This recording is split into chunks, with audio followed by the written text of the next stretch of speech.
আসসালামু আলাইকুম ওয়া রাহমাতুল্লাহি ওয়া বারাকাতুহু। সুপ্রিয় দর্শকবৃন্দ, আশা করি আল্লাহর অশেষ দয়া এবং রহমতে আপনারা সকলেই ভালো আছেন। শুকরিয়া স্বরূপ বলি আলহামদুলিল্লাহ।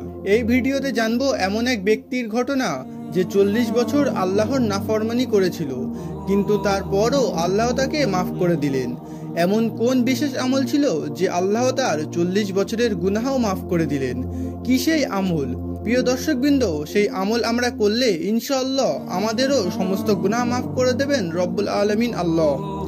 ইনশাআল্লাহ চেষ্টা করব সুন্দরভাবে ঘটনাটি উপস্থাপন করার। এই ঘটনাটি ঘটেছিল মুসা আলাইহিসসালামের যুগে। ভিডিওটি সম্পূর্ণ দেখার আবেদন রইল। মুসা আলাইহিসসালামের যুগে বনি ইসরাইল একবার অনাবৃষ্টিতে পড়েছিল। লোকজন সব মুসা আলাইহিসসালামের কাছে এসে উপস্থিত হলো। তারা বলল, হে আল্লাহর নবী, আপনি আল্লাহর কাছে দোয়া করুন, তিনি যেন আমাদেরকে বৃষ্টি দিয়ে পরিতৃপ্ত করেন। মুসা আলাইহিসসালাম সবাইকে নিয়ে ময়দানে গেলেন। বনি ইসরাইল তখন ছিল 70,000 জনের মতো বা তার কিছু বেশি। সবাই মুসা আলাইহিসসালামের সামনে বসে হাত তুলে দোয়া শুরু করলো। সবার এলোমেলো চুল, জীর্ণশীল অবস্থা, সবাই ক্ষুধার্ত তৃষ্ণার্ত। মুসা আলাইহিসসালাম দোয়া শুরু করলেন, হে আল্লাহ, তুমি আমাদেরকে বৃষ্টি দাও, তুমি আমাদের উপর রহম করো। দুধের শিশু, ক্ষুধার্ত পশু পাখি আর দাড়িওয়ালা বুজুর্গদের ওসিলায় আমাদের উপর মেহেরবানি করুন।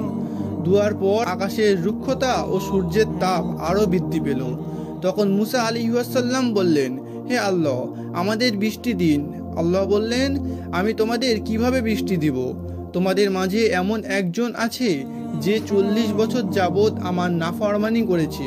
তুমি ঘোষণা দাও, সে তোমাদের মধ্যে থেকে বের হয়ে যাক।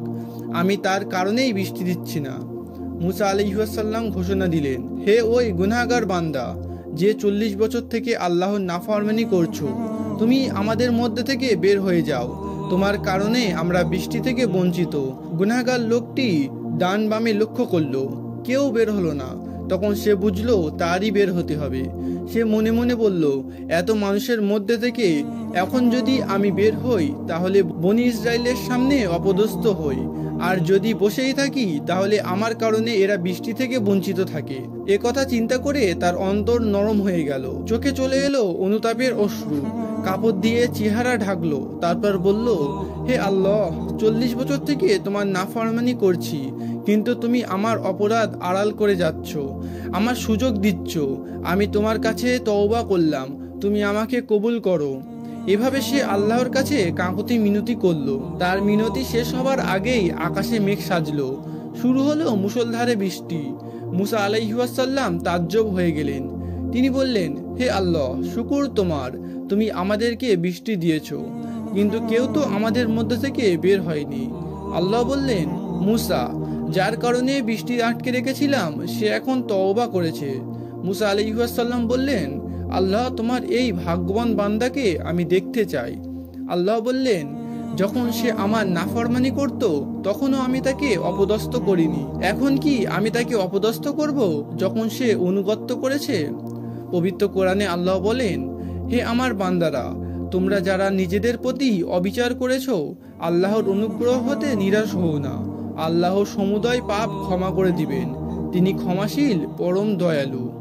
এর দ্বারা বোঝা গেল যে বান্দা যদি নিজের পাপের জন্য লজ্জিত হয়ে অনুশোচনা বোধ করে এবং আল্লাহর কাছে তার পাপের জন্য ক্ষমা চায়, তাহলে দয়ালু আল্লাহ তার সমস্ত গুনাহ মাফ করে দেন।